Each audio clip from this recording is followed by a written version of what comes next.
Olá, bem-vindos a mais um vídeo da nossa série sobre cultura, sendo que o nosso subtópico é política e o assunto de hoje, o assunto agora é família. Como a família ela é, de acordo com a melhor filosofia política que nós temos, a célula da sociedade, fundamento último da sociedade. Porque de acordo com, de novo, o filósofo Hegel, a família é uma primeira síntese social. Então, o primeiro microcontrato social, uma prévia do que será o contrato social em sentido mais amplo. Mas, em primeiro lugar, a gente gostaria de considerar rapidamente como surge a família. Nos tempos primitivos, né, a sociedade do tempo das cavernas, a família ela já existia há muitas dezenas de milhares de anos como um agregado de pessoas que se juntavam graças a certos interesses muito específicos, incluindo interesses de sobrevivência, claro, razões materiais para esse interesse, a preservação das energias, das forças, a divisão social do trabalho e, naturalmente, a maior de todas as causas materiais, a reprodução, né, o instinto humano que leva as pessoas a se associarem. Então, a partir dessa primeira cola natural, o ser humano também foi desenvolvendo novas estruturas de consciência que aderiam a essa condição de proximidade. Por exemplo, os animais, eles não eram capazes de extrapolar a sua vida para pretenderem ter uma identidade preservada após a morte ou alguma coisa assim. Não tem, inclusive, nem muito conceito da sua própria identidade. Já os seres humanos, como entes de razão, eles são capazes de fazer essa extrapolação, esse movimento extrapolativo da sua identidade para uma espécie de entidade abstrata que sobreviveria no coletivo. Então o sujeito ele percebe que os bens, por exemplo, o trabalho, certos pensamentos, certos valores e crenças que ele desenvolveu ao longo da sua vida poderiam ser preservados enquanto memória na sociedade, na coletividade. E ao perceber isso, o ser humano teve o desejo muito natural de ver expandida a sua vida para uma vida coletiva ou uma identidade coletiva. Então, como o ser humano já se associava um ao outro através dessas necessidades naturais, dessas disposições, melhor dizendo, naturais, como a reprodução, a sobrevivência, a divisão do trabalho para a preservação das forças da energia física, agora essa dimensão de consciência oferecia um estímulo adicional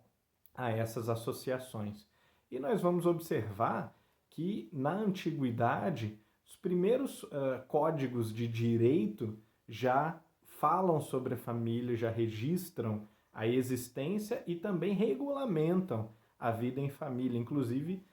regrando certos elementos da vida familiar que tem muito a ver com isso que a gente comentou a respeito de uma necessidade de extrapolar a vida para uma dimensão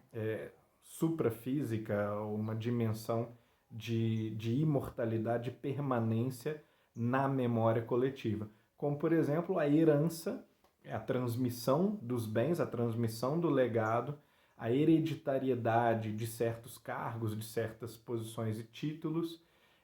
e também uma certa imagem cultural, talvez essa parte mais importante, porque a própria identidade, o próprio significado de família que nós temos é essa imagem ou essa identidade que é preservada nos descendentes a partir das realizações, do comportamento que os antepassados tiveram. Então, quando nós encontramos alguém que pertence a uma determinada família e essa família é reconhecida por, no passado, ter uma certa tradição ou exercer uma determinada profissão, nós automaticamente fazemos a conexão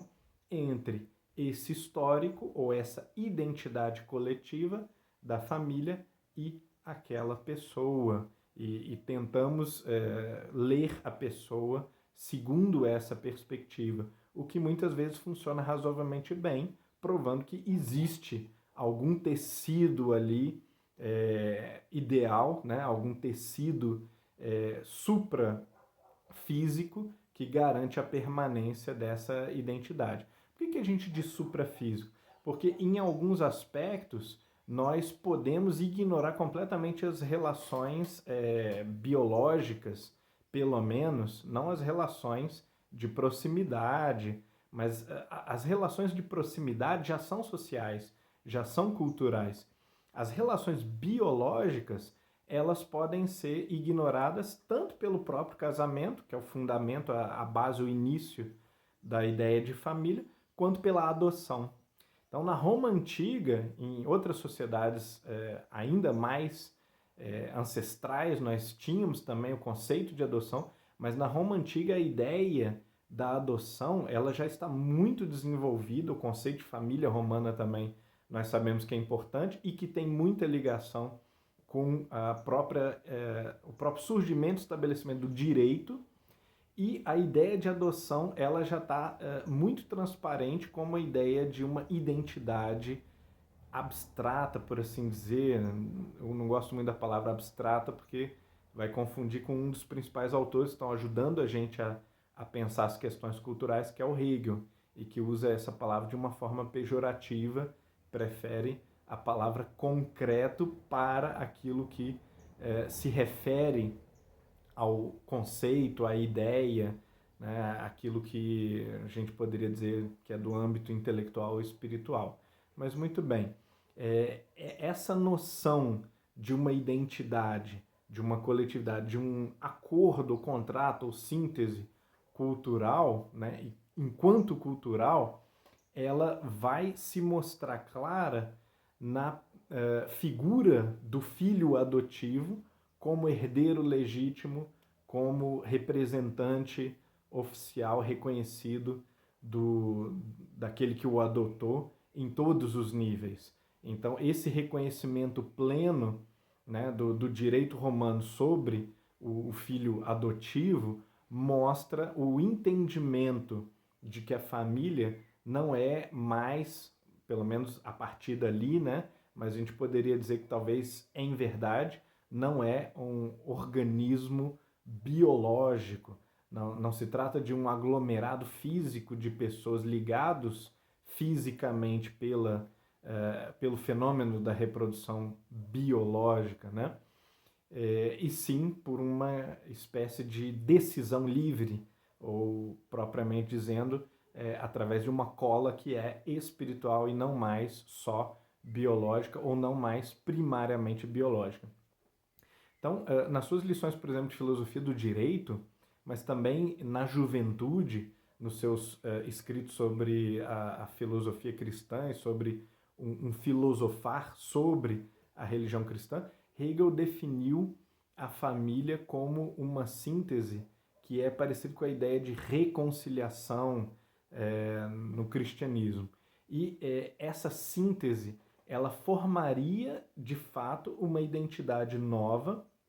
que não se confunde com uma soma de diferentes, com uma soma de identidades. Então, quando duas pessoas se unem e decidem constituir uma família, essas pessoas o fazem não apenas juntando fisicamente as suas existências e as suas identidades no mesmo espaço, mas somando, não apagando as individualidades, não apagando as identidades individuais, mas somando-as para criar uma terceira esfera, um outro nível, que seria a síntese entre essas identidades individuais como uma identidade coletiva. E é por isso que a gente se refere à família muitas vezes como uma identidade. E a gente pode fazer ilações, né, ou tirar certas conclusões, mesmo que superficiais, a respeito de alguém com base na família, no grupo a que pertence, né? Porque existe essa identidade coletiva que ajuda a ler ajuda a enquadrar, ajuda a entender os indivíduos particulares que compõem essa identidade coletiva. E, bom, o que é isso se não um tipo de microcontrato social, né? Um tipo de microacordo em que dois entes livres, racionais, estabelecem uma relação permanente, né, de compartilhamento de certos valores, expectativas e crenças, e que tenha a pretensão realmente que esses valores, expectativas, crenças, ideais persistam no tempo. Isso é muito, muito importante, porque isso vai ajudar a gente a entender o conceito de monogamia, por exemplo, vai ajudar a gente a entender a necessidade, que é mais ou menos universalmente percebida pelos vários povos em diversas épocas, de uma estabilidade familiar, né? A família ela precisa ser o mais estável possível, não por razões meramente tradicionalistas, como se pode acreditar talvez hoje, a partir de uma leitura sociológica mais fraca, mas há uma necessidade dessa estabilidade, dessa permanência, por questões de razão, por questões ligadas ao funcionamento e à constituição do que é ter uma nova identidade coletiva. O que significa entrar num acordo para se produzir uma associação que pretenda gerar algum tipo de identidade, como é o caso da família, mas também como é o caso de um clube, de uma igreja, de uma seita, de uma agremiação, de um partido, né? Nós esperamos minimamente que essa síntese de personalidades, de identidades, que vai formar uma nova identidade coletiva, que essa síntese seja eficiente e que ela nos permita prever a longo prazo um certo padrão comportamental, que a gente consiga julgar o todo mais ou menos pela constituição da sua identidade. Então, nós esperamos de um parceiro um certo padrão de comportamento e nós esperamos um certo acordo quanto ao direcionamento dos filhos. Esses acordos fundamentais, essa conciliação de fato de personalidades, de identidades, de projetos de vida, de valores, é absolutamente fundamental e indispensável para criar a estabilidade não só psicológica, mas uma estabilidade existencial para as crianças ou, porventura, pessoas mais frágeis que estejam ali associadas àquele núcleo. No caso, o núcleo familiar, mas poderia ser também um acordo mais amplo, né, como um clube, uma igreja ou um partido político, a gente poderia imaginar. E, de acordo com essas relações lógicas e até relações ontológicas, né, da estrutura da realidade, da forma como a cultura e a sociabilidade funcionam, é que Hegel vai ajudar-nos a entender como é que a família ela permite o surgimento depois do Estado ou de organismos culturais mais amplos, como a própria religião, a arte, né, e outros fenômenos que dependem de acordos mais amplos, que dependem de uma cola, de uma identidade coletiva mais geral e mais ampla. E claro, o ideal do filósofo sempre está apontando para uma expansão, para uma universalização dessa identidade na criação de uma espécie de corpo coletivo onde os indivíduos possam se realizar mais plenamente. Porque o motivo de nós termos sociedade é aquele interesse animal, primitivo, do homem das cavernas mesmo, de realização dos seus fins últimos. E na medida que o ser humano deixa de ter apenas os fins triviais de se alimentar, descansar, não morrer, para nutrir já a pretensão ou desejar ou mesmo investir toda uma vida, né, no cultivo de fins transcendentes, de fins que têm a ver com ideais regulativos, projetos para a humanidade, não só mais projetos para ele, né? Na medida em que o ser humano começa a viver a vida do espírito, ou a vida cultural, ele vai depender mais dessas superestruturas que vão realizar no âmbito macro aquilo que no âmbito micro não existe mais. Aliás, o que é interessante também observar, também no nosso estudo sobre política e sociabilidade, é que esses interesses particulares da sobrevivência, do bem-estar, da satisfação corpórea, por assim dizer, ou de certos interesses muito peculiares, eles vão começar a ser vistos como banais, eles vão começar a ser vistos como quase que inferiores diante da importância dos interesses gerais, daqueles interesses que nos motivam enquanto seres humanos integrados a uma comunidade humana. Então, a partir do próximo vídeo, justamente, nós vamos tentar entender melhor como que se dá esse embate ou essa relação, que é também construtiva, uma relação construtiva entre indivíduo e coletividade. Até que ponto nós queremos continuar existindo enquanto indivíduos, e nós queremos, é claro, e até que ponto, ou a partir de que ponto, nós começamos a desejar algo mais ou algo diferente da pura vida individual e queremos uma vida que é coletiva, uma vida social, uma vida política, uma vida cultural. Até mais.